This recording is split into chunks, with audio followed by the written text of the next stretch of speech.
Zah, saya pergi pada Dr. Fazli dulu. Dr. Fazli berkenaan dengan pembinaan lebuh raya rakyat. Setakat ini, progres. Adakah di sana ada kemajuan ataupun ada halangan yang akan disusuli dengan Dr. Masa? Assalamualaikum warahmatullahi wabarakatuh. Dr. Ridwanti dia tidak pernah merasai apa yang rakyat Kelantan rasa.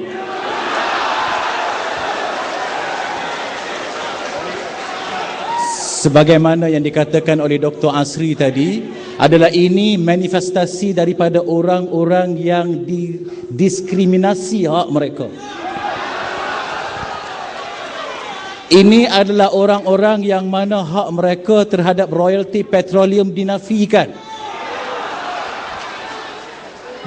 Kenapa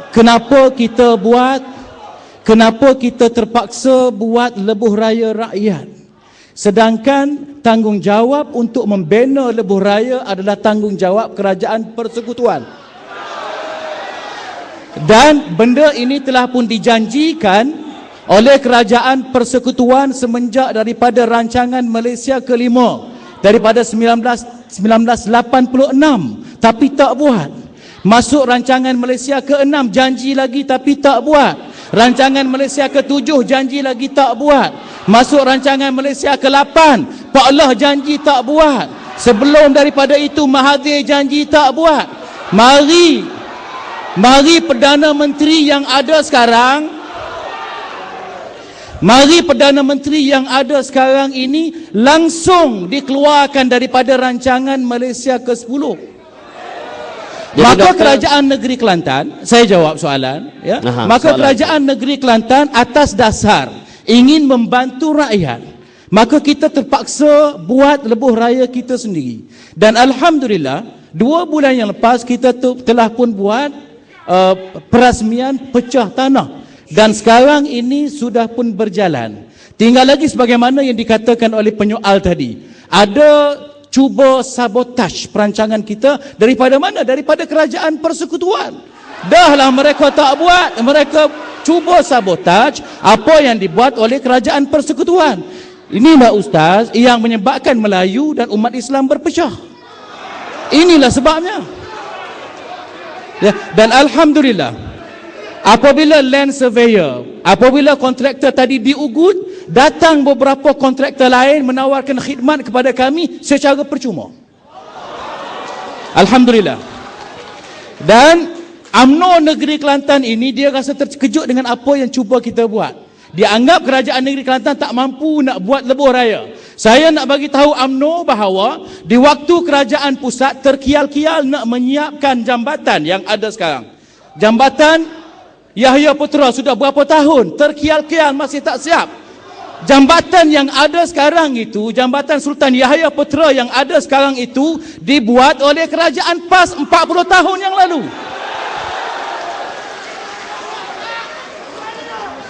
Dan sekarang kita nak buat stadium pula di Bukit Merbau. Maka mereka kata takkan kerajaan negeri boleh buat stadium, nanti nak minta derma pula. Kita nak bagi tahu mereka bahawa stadium Sultan Muhammad yang keempat yang ada sekarang ini, yang depa pun main bola itu kerajaan PAS yang buat 40 tahun yang lalu. Dan kita ada keyakinan, kita sudah ada pun sumber keuangan untuk kita buat lebuh raya dan juga stadium. Tinggal lagi mereka kata, kenapa minta derma daripada rakyat? Orang ini tak faham konsep wakaf dalam Islam. Dalam Islam, nak buat satu benda, sebab itulah kita kata negara berkebajikan.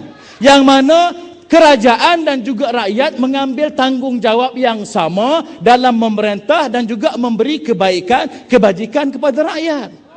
Kerajaan sudah ada keuangannya tersendiri, tapi kerajaan kata kalau rakyat nak menyumbang, sebagaimana kerajaan buat masjid, rakyat nak juga nak bagi wakaf, kerajaan buat jalan, rakyat juga boleh bagi wakaf. Kita persilakan, kenapa tidak boleh? Dan pahalanya juga tidak kurang daripada yang kita buat masjid. Sebagaimana hadis Nabi yang kita tahu bahawa 3 perkara yang mana ia akan berkekalan sampai kita mati. Antara satunya adalah sedekahun jariah. Itu semua kita faham. Saudara-saudari sekalian, saya minta maaf, saya pun nak ambil masa juga sebab saya rasa saya tak diberikan masa yang cukup, ya. Kalau perlu berdiri untuk dapat masa yang lebih, saya pun nak berdiri juga. Doktor, nanti saya bias pula, doktor. Ya. Nanti saya kena bias pula. Saya Okey. Ya. Sebab Fathul Bari ada beberapa soalan dia saya belum jawab. Oleh kerana soalan itu, selain daripada itu saya nak jawab soalan yang telah dikemukakan oleh panel juga kepada saya. Ya, yang perlu juga saya jawab. Tadi Dr. Ridwanti dia sebut bahawa sekarang ini kita 50-50. Mesti kita buat sesuatu untuk menyelamatkan umat Islam. Kita kata ya. Dan kami sudah kata benda ni lama dulu dah. Kita kena buat sesuatu untuk menyelamatkan umat Islam. Dan kita nak bagi tahu dia. UMNO kata cara nak menyelamatkan Islam adalah satukan UMNO dengan PAS. Ini penyelesaian mengikut UMNO. Dan penyelesaian penyatuan UMNO dengan PAS ini sentiasa datang apabila UMNO berada dalam keadaan tersepit. Apabila UMNO berada dalam keadaan senang, mereka menindas kerajaan PAS, mereka menindas orang Melayu, mereka menindas umat Islam. Bagaimana umat Islam, orang Melayu tak terasa hati dengan apa yang mereka hadapi? Tuan-tuan yang dikasihi sekalian, saya nak bagi tahu, ya, apabila PAS nak disatukan dengan UMNO, sentiasa menuding jari kepada PAS. Kononnya PAS tak mahu bersatu. Saya nak bagi tahu kepada hadirin hadirat di sini bahawa yang menyebabkan Melayu berpecah juaranya adalah UMNO. Dan juga cuba lihat sejarah. Sejarah menyebut bahawa setiap 10 tahun sekali UMNO akan menyebabkan perpecahan Melayu. Dan sebelum daripada kemerdekaan lagi, umat Islam bersatu, orang Melayu bersatu menentang penjajahan. Parti Kebangsaan Melayu-Melaya bersatu dengan Hizbul Muslimin, bersatu dengan UMNO untuk tujuan kemerdekaan. Tetapi UMNO dengan tiba-tiba jadi tali barut kepada British, mengkhianati perjuangan umat Islam, mengkhianati perjuangan Melayu, mengkhianati perjuangan umat Islam dalam Hizbul Muslimin, dan mengkhianati perjuangan Melayu dalam Parti Kebangsaan Melayu-Melaya, sehingga pimpinan-pimpinan tertangkap. Dr. Burhanuddin Hilmi kena tangkap, Ustaz Abu Bakar Al-Baqir kena tangkap. Tengok-tengok dia yang naik jadi Perdana Menteri.